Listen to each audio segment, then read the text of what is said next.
התחלתי את דרכי ברשת, עבדתי בתור שכירה בחברת מעליות. לא היה לי ניסיון בתחום וזה לא עצר אותי מלהגשים את החלום ולהתקדם בחיים. ידעתי שללא ניסיון כדאי לבחור ברשת טובה ומוכרת שיש לה סניפים רבים.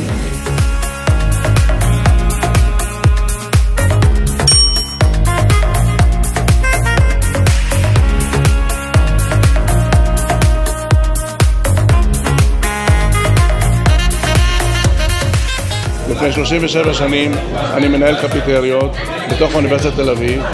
לפני 5 שנים החלטתי לעשות מותג בתוך האוניברסיטה בגלל שראיתי שבעצם כל החבר'ה הצעירים מחפשים מותגים. היום קקאו זה הבית שלי ואני קם כל בוקר בחיוך ונהנה כל בוקר להגיע לעבודה.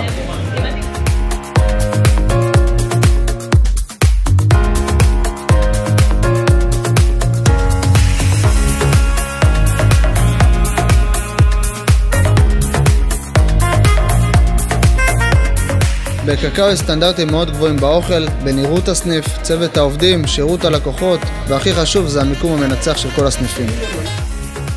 כשהחלטתי להקים עסק רציתי ללכת על בטוח, רציתי לדעת שביום שאני אפתח את העסק ייכנסו אליי אנשים.